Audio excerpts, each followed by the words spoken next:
வந்திருக்கும் மீடியா நண்பர் அனைவருக்கும் எனது மாலை நேர வணக்கம்.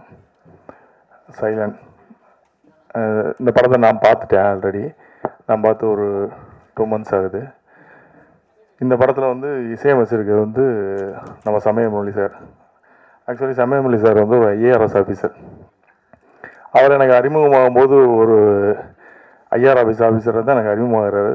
அதுக்கப்புறம் அவருடைய ஒரு புக்கு படிக்கிறதுக்கான வாய்ப்பு எனக்கு கிடச்சிது. அந்த புக்கை கொடுத்துட்டார். அவர் எழுதிய அந்த புக்கு, அந்த புத்தகத்தை படித்தா எனக்கு அவர் மேலே ஒரு மிகப்பெரிய மரியாதை வந்தது. ஏன்னா ஒரு ஐஆர்எஸ் ஆஃபீஸர் ஒரு ரைட்டராக இவ்வளோ ஒரு நேர்த்தி அவர் கதை எழுத முடியுமா அப்படின்னு. இப்போ கூட ஒரு நாவல் கொடுத்துருக்காரு என்கிட்ட, காக்கியின் காதல்னு சொல்லிட்டு. அது என்ன நான் படிக்கலை. ஸோ அவர் மியூசிக்காகவும் பாட்டு போட்டிருக்கிறது எனக்கு ஒரு ஆஃபீஸராக இருந்துக்கிட்டு சினிமாவில் அவ்வளோ ஒரு கிரேஸாக இருக்காருன்றது உண்மையாகவே ரொம்ப சந்தோஷமாக இருக்குது. இது கணேஷ்க்கு வந்து அவர் வந்து மிகப்பெரிய ஒரு சப்போர்ட்டாக இருந்தார். எனக்கு தெரியும் கணேஷ் வந்து ஒரு புதுமுக இயக்குனராக இருந்தால் கூட இந்த படத்தில் மிக சிறப்பாக நடிச்சிருப்பார். நீங்கள் படம் பார்க்கும்போது தெரியும், ஒரு சிறந்த கலைஞர். அவர் வந்து கணேஷ் வந்து தன்னை வந்து வாய்ப்பு தேடி அலைஞ்சு எங்கேயுமே தனக்கு வாய்ப்பு கிடைக்கலன்ற போது தானே வந்து ஒரு சுயம்புவாக ஒரு கதையை உருவாக்கி ஒரு கதையை வாங்கி அதை நடித்து அவரே நடித்து உருவாகலாம் சாதாரண விஷயம் கிடையாது. அவ்வளோ பெயின் இருந்திருக்கு அவருக்குள்ள. எனக்கு தெரிஞ்சு இந்த படத்துக்கு அப்புறம் அவருக்கு வந்து இயக்குறதுக்கான வாய்ப்பு கிடைக்குதா இல்லையான்னு கூட எனக்கு தெரியாது. பட் நடிகராக வந்து அவர் நிச்சயமாக வந்து ஜெயிப்பான்ற நம்பிக்கை இருக்குது. ஏன்னா அந்த அந்த கேரக்டர் வந்து ஈஸியாக எல்லாரும் பண்ணிட முடியாது. ரொம்ப ஒரு சேலஞ்சிங்கான கேரக்டர். அது டிஃப்ரெண்ட்டாக படிப்பார். ரொம்ப திடீர்னு நெகட்டிவாக பண்ணுவார், திடீர்னு வந்து ஒரு எமோஷனலாக பண்ணியிருப்பார். ரொம்ப ரசித்து பண்ணியிருப்பார் அந்த கேரக்டர். எனக்கு ரொம்ப பிடிச்சேன். நான் படம் பார்த்தோன்னே சொன்னது அவர், நீ நடிப்பிலே கான்சன்ட்ரேட் பண்ணிக்கலாம், மிக சிறப்பாக நடிக்கிற அப்படின்னு. ஆனால் இந்த அவருக்கு வந்து இவ்வளோ சப்போர்ட் கொடுத்து இவ்வளோ ஸ்பேஸ் கொடுத்து அவர் வந்து உருவாக்குனார்னா அதில் சமயமொழி சாரோட ரோல் வந்து பெரிய ரோல். அதனால் சமயமொழி சாருக்கு வந்து இந்த இடத்துல வந்து நம்ம நன்றி சொல்லணும். ஆனால் ஒரு ஆஃபீஸராக இருந்துக்கிட்டு இதெல்லாம் பண்ண வேண்டிய அவருக்கு தேவை கிடையாது. சினிமா மேலே உள்ள ஒரு காதல் தான். அப்புறம் சொன்னால் ஹேமந்த் வந்து இந்த படத்தில் வந்து ஹேம்நாத் வந்து அவரும் புதுசாக பிஆர்ஓ அறிமுகமாக இருக்காரு. அவருக்கும் என்னுடைய வாழ்த்துக்கள். நீங்களும் சீக்கிரம் போய் அந்த சங்கத்தில் மெம்பராகி எலெக்ஷன் நடத்துகிற தலைவருக்கு நீங்கள் ஒரு நீண்ட காலமாக தலைவர் அடுத்த ஜென்ரேஷன் ஆகட்டும் என்னென்ன வாழ்த்து. மற்றபடி இந்த வாரம் அந்த படங்கள் கூட பார்த்தீங்கன்னா வந்து எந்த படங்களுக்கு வந்து சரியான விமர்சனங்கள் எல்லாம் வந்து இந்த விமர்சனங்கள் எழுதக்கூடாது அப்படின்றதுனால தான் சீனிவாசன் சாமி சொன்னது மாதிரி எனக்கு வந்து விமர்சனங்கள் வந்து உடன்பாடு உண்டு. நான் வந்து விமர்சனங்களை வரவேற்கிறவர்கள் தான். இதை நான் ஆரம்பத்துலேருந்து என்னோடய படங்களை சொல்லியிருப்பேன். என்னோடய படங்களை திட்டினாலும் சரி, நான் எப்படி பார்க்குறேன்னா லோக்கலாக சொல்லப்போனால் ஒரு பொருளாக இருந்தால் அது வீசணும் இல்லை மணக்கணும், ரெண்டுமே இல்லைன்னா அந்த பொருளுக்கான வேல்யூ இல்லைன்னு தான் பார்க்குறேன். விமர்சனம்ன்றது வந்து நம்மளை மெருகேற்றிக்கிறதுக்கு தான். எப்போவுமே வந்து என்னுடைய படத்து வந்து எனக்கு சிறப்பாக இருக்கும். நாங்களும் நல்ல படம் எடுக்கணும் தான் ட்ரை பண்ணுறோம். தயாரிப்பாளர்களும் யாரும் வந்து ஒரு மொக்க படத்தை கொடுத்துட்டு போனோம், நீங்கள் வந்து எங்களை திட்டணுன்ற ஆசை கிடையாது. நல்ல படம் எடுக்கணும் தான் வர்றோம், நல்ல படம் எடுக்கிறதுக்கு தான் ட்ரை பண்ணுறோம். இயக்குநர்கள்ட்ட கதை கேட்குறோம், எங்ககிட்ட கதை ஒன்று சொல்லுவாங்க, அதுக்கப்புறம் வந்து அவங்க எடுக்கிறது வேறு மாதிரி வந்துடும். மேக்கிங்கில் உங்களுக்கு தெரியாது கிடையாது. ஏன்னா அது ஒரு தனிப்பட்ட ஆளோட முயற்சி கிடையாது, ஒரு டீம் ஒர்க்கு.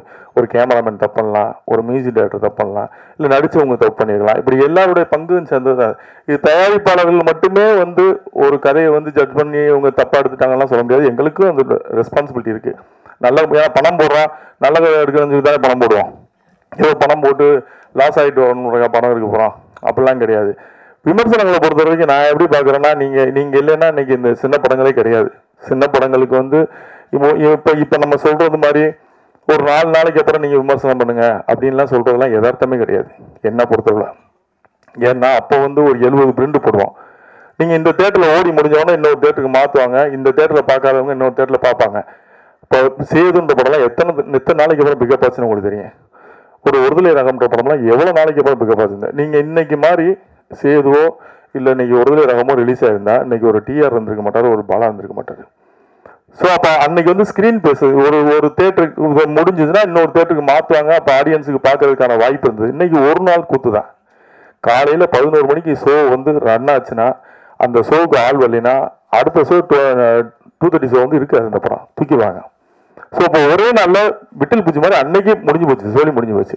அதுக்கான வேல்யூவே இருக்காது. அப்போ நம்ம வந்து நம்ம என்ன ஏதாவது ஒரு நாய்ஸ் கிரியேட் பண்ண வேண்டியது இருக்குது. அந்த படத்தை முன்னாடியே மீடியாவுக்கு போட்டு காட்ட வேண்டியது இருக்குது. நீங்கள் அந்த படத்தை பற்றி பேசுங்க. நீங்கள் பேசிட்டா ரப்பர் பந்தை ஹிட் பண்ணீங்க. அது யாராலையும் மறுக்க முடியாது. அதாவது வந்து நல்ல படத்தை ஓட வச்சதுல பங்கு மீடியாக்களோட பங்கு இருக்குன்றது எனக்கு தெரியும், நான் அறிவேன். நல்ல படம் நீங்கள் வெளியே ப்ரெஸ்ஸோ பார்த்துட்டு வந்தோடனே சோசியல் மீடியாவில் ஒரு வைப் கிரியேட் ஆகும். அப்படியே பார்த்துட்டு அவங்கள அறியாமலே சோசியல் மீடியாவில் எழுத ஆரம்பிப்பாங்க, இது சூப்பர் ஆவேசம் அப்படிலாம். நீங்கள் நல்லா இருக்குன்னு சொன்ன படங்களும் சில படங்கள் ஓடாமல் இருந்திருக்கு, நல்லா இல்லைன்னு சொன்ன படங்களும் ஓடி இருக்கு. இப்போ ராட்சசன்லாம் நீங்கள் வந்து நல்லா இல்லைன்னு நிறைய பேர் போட்டிருந்தாங்க, ஆனால் அந்த படம் ஓடிச்சு. சமீபத்தில் வந்த ஒரு படம் கூட டிமாண்டி காலனி நிறைய பேர் நல்லா இல்லைன்னு எழுதியிருந்தாங்க, ஆனால் அந்த படம் கலெக்ஷன் நல்ல கலெக்ஷன். ஸோ அப்போ நம்ம வந்து எல்லாரோட பார்வையும் ஒரே மாதிரி இருக்காது, நம்ம பார்க்கறது தான் சரியான பார்வை. சொல்றேன், நான் ரசிக்கிற படம் வந்து எல்லாரும் ரசிக்கின்ற அவங்கவுங்க மனநிலையை பொறுத்து தான் ஒரு படம் பார்க்கறது. நம்ம அதுக்காக பயந்துக்கிட்டு நம்ம விமர்சனம் வேணாம்னு சொன்னோம்னு வச்சுங்களேன், அப்புறம் இப்படிப்பட்ட இயக்குநர்கள்லாம் வரவே முடியாது. இவங்கெல்லாம் ஒரே நாளில் கனவு போயிடுவாங்க. அப்புறம் இன்னைக்கு எதிர்காலத்தில் வர இயக்குநரோட வாழ்க்கையெல்லாம் கனவாகி போயிடும்.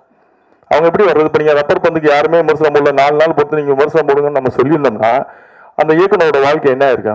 புதுசாக வர ஒரு இயக்குனருக்கு வந்து எந்த நடிகர் வந்து பெரிய நடிகர் வந்து டேட்டு கொடுத்து நீங்கள் ஒரு பெரிய படங்களுக்கு வந்து அவங்களுக்கான ரசிகர் பட்டாளம் இருக்காங்க, அவங்க வந்து நூன் ஷோவை புல் பண்ணிடுவாங்க. அதுக்கு தான் அந்த நூன் ஷோவை புல் பண்ணுறதுக்கான ஆர்டிஸ்ட் தான் வேல்யூ உள்ள ஆர்டிஸ்ட். அதுக்கு தான் ஒரு மார்க்கெட் வேல்யூ உள்ளவங்க, அவங்களுக்கு சம்பளம் கொடுத்து நம்ம நடிக்க வைக்கிறோம், நூன் ஷோவையாவது புல் பண்ணட்டும் அவங்க அப்படின்னு. அப்போ அப்படி வரும்போது மவுத் டாக்ல ஒருவேளை அவங்க பார்த்துட்டு போய் வெளியே சொல்லுவாங்க, படம் நல்லா இருக்குன்னா திரும்ப வர போகிறாங்க, நல்லா இல்லைன்னா போக போகிறாங்க. சின்ன படங்களுக்கு நம்ம என்ன பண்ண முடியும்? சின்ன படங்கள் நீங்கள் 4 நாளைக்கு அப்புறம் ரிவ்யூ போடுங்க அப்படின்னு சொன்னோம்னா நம்ம 4 நாளைக்குள்ள அந்த படம் காணாமல் போயிடும், வந்தனைக்கே காணாமல் போயிடும். 4 நாளைக்கு அப்புறம் வந்து நம்ம தான் உட்காந்து தனியாக பார்த்துக்கிட்டு இருக்கோம், ஆள் இருக்காது. அதனால வந்து இது நம்ம வந்து மீடியாவும் தயாரிப்பாளர்களும் ஒரு இணக்கமான முடிவெடுத்து போக வேண்டியது. அதனால் இந்த சினிமா நல்லா இருக்கணும்ன்றதுல உங்கள் பங்கு வந்து மிகப்பெரிய பங்கு.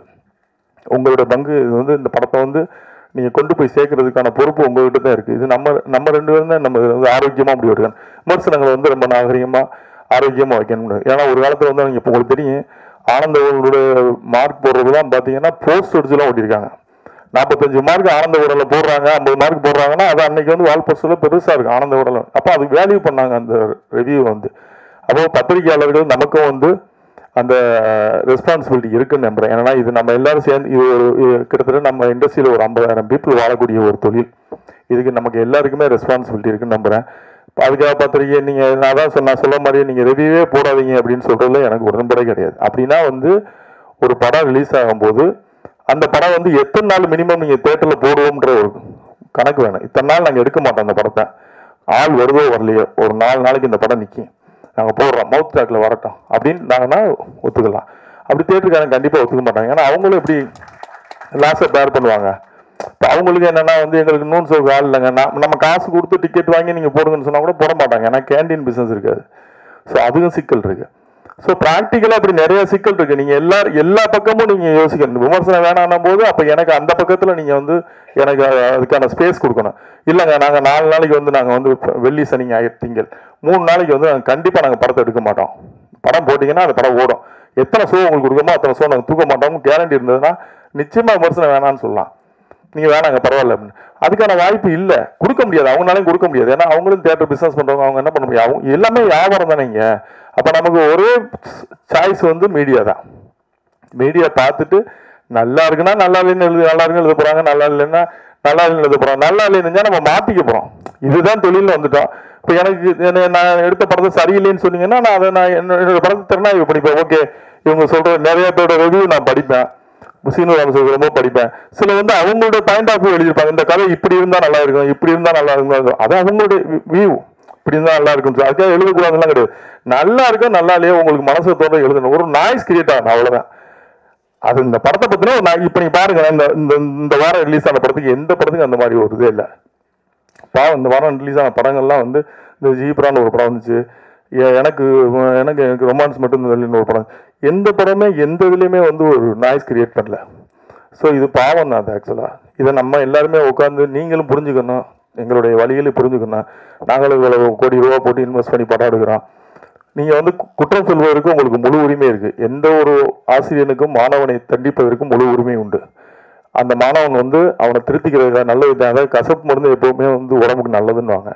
நீங்கள் சொல்கிற அறிவுரை எங்களுக்கு அப்படி தான் இருக்கணும். தனிநபராக வந்து உங்களோட விருப்ப வெறுப்புகளை வந்து இதில் காட்டக்கூடாதுன்றதான் என்னுடைய தாழ்மையான கருத்து. இது உங்கள்கிட்ட வந்து நான் அட்வைஸாகல வேண்டுகோளை வைக்கிறேன். உங்களுடைய விருப்ப வெறுப்பு எதுவும் இருந்தாலும் அதுதான் அதை வந்து அந்த படைப்பில் காட்டாங்க. ஏன்னா அந்த படைப்பில் நீங்கள் என்ன மட்டும் உங்களுக்கு பிடிக்காம இருக்கும், என்ன பிடிக்காதுக்கா என்னை டார்கெட் பண்ணி எழுதுவீங்க. பட் அந்த படத்தில் வந்து நிறைய பேர் நடிச்சிருப்பாங்க, நிறைய பேரோட முதல் கனவாக இருக்கும். அதில் அவங்க அப்போ எல்லாருமே பாதிக்கப்படும். ஸோ அதனால் நம்மளுடைய தனிமனித விருப்பெல்லாம் வந்து ஒரு படைப்பில் வைக்கக்கூடாதுன்றது என்னுடைய வேண்டுகோள். மற்றபடி உங்களுடைய ஆதரவு வந்து சினிமாவுக்கு என்றைக்குமே தேவை. முதல் நாளே உங்களுடைய விமர்சனத்தை நாங்கள் எதிர்பார்க்குறோம், எங்களுக்கு வேணும் அப்படின்றதுலாம் நான் ரொம்ப ஸ்ட்ராங்காக இருக்கேன். இது சினிமா சொன்ன மாதிரி நீங்கள் சொல்லுங்கள், ப்ரொடியூசர் கவுன்சிலில் சொல்லுங்கள். நான் எப்போயுமே என்னோடய ஸ்டாண்டில் நான் தெளிவாக இருப்பேன். நான் ரிவ்யூ வந்து மதிக்கிறவன், நான் விமர்சனங்களை ஏற்றுக்கொள்ளக்கூடியவன். விமர்சனம் வேணும், ஏன்னா அதுதான் இன்னைக்கு உள்ள படைப்பாளிகளை அடையாளப்படுத்தும். சின்ன டாடான்னு ஒரு டைரக்டர் இப்போ வந்து பேசிட்டு போனார். அவர் எப்படி உருவானார்? நீங்கள் கொடுத்த விமர்சனத்து மூலமாக நீங்கள் நிறைய பேர் உருவாக்கி விட்டீங்க. இன்னைக்கு உயரத்தில் இருப்பவர்களெல்லாம் நீங்கள் உருவாக்கி விட்டவங்க தான். நான் உயர போனதுக்கப்புறம் நீங்கள் தேவையில்லைன்னு உங்களை ஒதுக்குறது வந்து நியாயமாக இருக்காது. எனக்கு அது சரின்னு படலை. பட் அதனால் உங்களுடைய விமர்சனங்கள் வேணும். இந்த படத்துக்கு அப்படி தான் நான் சொல்கிறேன். இந்த படத்துக்கு இந்த கணேசன்றவர் அவருடைய பெரும் முயற்சி. இந்த படம் இந்த படம் வந்து அவர் எவ்வளோ கஷ்டப்பட்டு எடுத்திருக்காருன்றது எனக்கு தெரியும். ஏன்னா அதில் அது அந்த கேரக்டராக நடிச்சது தான் அவருடைய உண்மையாகவே அவருடைய வாழ்க்கையை அவர் எவ்வளோ வலி இருந்தால் அப்படி நடிச்சிருப்பாருன்றதை நான் உணர்ந்தேன். நான் உண்மையாக நீ காலையிலேருந்து கூப்பிடும்போது கூட என் ஆஃபீஸில் வந்து இருக்கும், நான் வரவே வேணான்னு சொன்னேன். பரவாயில்ல நீங்கள் ஃபோனில் சொன்னப்போ நான் வரேன் அப்படின்னு. இல்லை உங்கள் ஆஃபீஸ்க்கு வரேன். அப்புறம் அவரை வர வச்சு நான் கேட்டேன், யாரை கூப்பிட்ருக்கீங்க, யார் இதுக்கு பிஆர்ஓ, எப்படி இதை வந்து இப்படிலாம் கேட்டேன். அவருக்கு பாவம் அவர் வந்து இந்த ஒரு படம் பண்ணணும், நடிக்கணும் அப்படின்ற ஒரு ஆர்வம் தான் இருக்குது. நிச்சயமாக நல்லா இருவீங்க பிரதர். நீங்கள் இந்த படத்துக்காக நிறைய மெனக்கட்டுருக்கீங்க.